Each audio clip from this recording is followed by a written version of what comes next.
Welcome to Vani's kitchen. நாம் இன்றைக்கி செய்ய போகிறது சிறுகீரை பொரியல் தாங்க செய்ய போகிறோம். இதுக்கு என்னென்ன இன்க்ரீடியன்ட் தேவைன்னு பார்த்துக்கலாம்.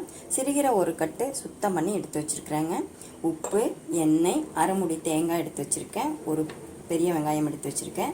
2 கொத்து கருவேப்பிலை எடுத்திருக்கேன். 3 வரமிளகாய் எடுத்திருக்கேன். கடுகு. இவ்வளோதாங்க. எப்படி செய்யலான்னு பார்க்கலாம் வாங்க. ஃபஸ்ட் நம்ம கீரையை பொடியாக நறுக்கி எடுத்துக்கலாம்.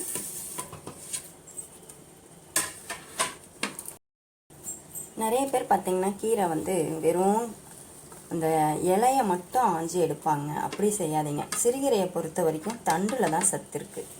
அதனால் தண்டை வேஸ்ட் பண்ணிடாதீங்க. முடிஞ்ச அளவுக்கு இந்த மாதிரி ஒரு தண்டு இருக்குது அப்படின்னா இது எந்த அளவுக்கு கிள்றதுக்கு வருதோ ஆயும் போது இந்த மாதிரி கிள்ளுனா இந்த தண்டு இளந்தண்டாக இருக்கணும். முத்தின தண்டாக இல்லாமல் இளந்தண்டாக இருந்தது அப்படின்னா இந்த தண்டெல்லாம் யூஸ் பண்ணலாம். வெந்துடும், நல்லாவே வெந்துடும். இலையை மட்டுமே நீங்கள் க்ளீன் பண்ணாமல் இந்த மாதிரி தண்டையும் சேர்த்து போட்டு சமைச்சு பாருங்கள். அப்புறம் தண்டை நீங்கள் தூக்கியே போட மாட்டீங்க. தண்டையும் சேர்த்து சமைக்கிற பழகிக்கோங்க. நம்ம ரெகுலராக அது பழகும்போது நமக்கு அதை எடுத்து போடணும் அப்படிங்கிற ஹேபிட் வரவே வராது. தண்டோடு சேர்த்து சமைக்கிறதுக்கு தான் நமக்கு தோணும். அதனால் சிறுகீரை தண்டு தூக்கி போட்டுறாதீங்க. தண்டில் தான் சத்து நிறைய இருக்குது. இப்போ நம்ம கீரையை பொடி பொடியாக நறுக்கி எடுத்துக்கலாம். எல்லா கீரையுமே தண்டோட சமைச்சு பழகிறது ரொம்ப ரொம்ப நல்லது. வெறும் கீரையை மட்டுமே ஆஞ்சி எடுத்துட்டா ஒரு கட்டு கீரையில் அப்புறம் அதில் என்னங்க இருக்குது? ஒன்றுமே இருக்காது. அதனால் இளந்தண்டு வரைக்கும் யூஸ் பண்ணிக்கலாம். சிறுகீரையெல்லாம் பொடியாக நறுக்கி எடுத்தாச்சுங்க. இப்போ இதை வதக்கிக்கலாம். ஸ்டவ் ஆன் பண்ணி வடைச்சட்டி அடுப்பில் வச்சுக்கலாம். இப்போ வடைச்சட்டி சூடாயிருச்சுங்க. 3 ஸ்பூன் ஆயில் சேர்த்துக்கலாம்.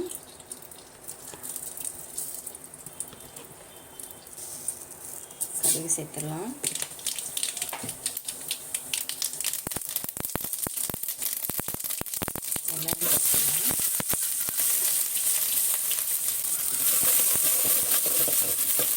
இப்போ பொடியாக நறுக்கி வச்சுருக்க வரமிளகாய் சேர்த்துக்கலாம். கருவேப்பிலையும் இது கூட சேர்த்துடலாம்.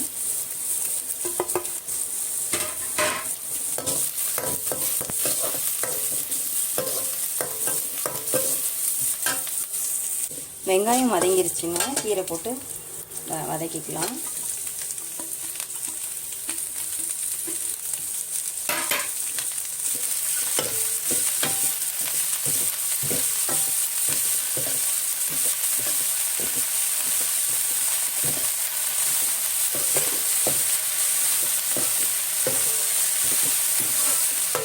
கீரை நல்லா வதங்கினதுக்கப்புறமா உப்பு சேர்த்துக்கலாம்.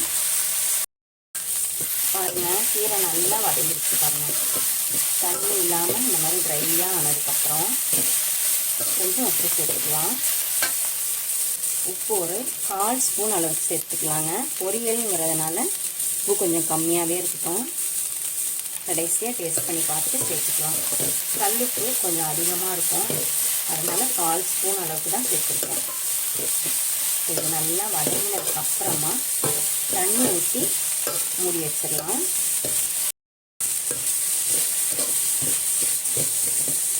கீரை நல்லா வதங்கினதுக்கப்புறம் தண்ணி ஊற்றுங்க. அப்போ தான் கீரை நல்லா டேஸ்ட் இருக்கும். இப்போ நம்ம தேவையான அளவு தண்ணி ஊற்றி மூடி வச்சிடலாம். தண்ணி அளவு அப்படின்னு பார்த்தீங்கன்னா கீரை முழுகிற அளவுக்கு இருக்கணுங்க.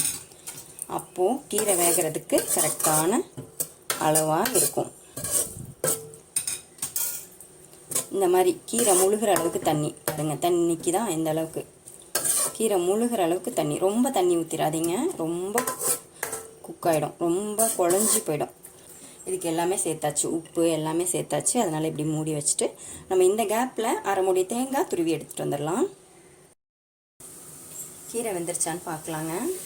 இன்னும் கொஞ்சம் தண்ணி இருக்குது. இந்த தண்ணியில் சுண்டட்டும்.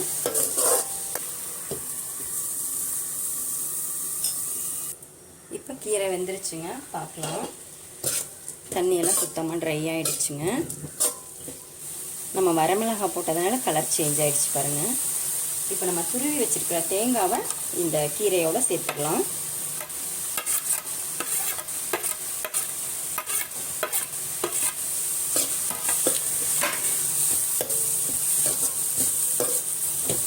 ஹெல்த்துக்கு ரொம்ப ரொம்ப நல்ல ஒரு ரெசிபி ரெடி ஆகிடுச்சு. தினமும் இந்த பொரியலை உங்களோட லஞ்சு சாப்பிடும்போது தினமும் இந்த பொரியல் சேர்த்துக்கிட்டீங்க அப்படின்னா இம்யூனிட்டி இன்க்ரீஸ் ஆகும். சிறுகீரை பொரியல் ரெடி ஆகிடுச்சு. இப்போ நம்ம இதை ஒரு பவுலுக்கு மாற்றிடலாம்.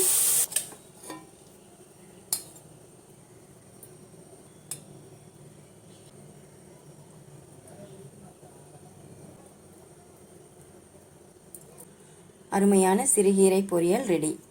நீங்களும் உங்கள் வீட்டில் செஞ்சு சாப்பிட்டு பார்த்துட்டு எப்படி இருந்ததுன்னு கமெண்ட் பாக்ஸில் சொல்லுங்கள். என்னோடய வீடியோ பிடிச்சிருந்ததுன்னா லைக் பண்ணுங்கள், ஷேர் பண்ணுங்கள்.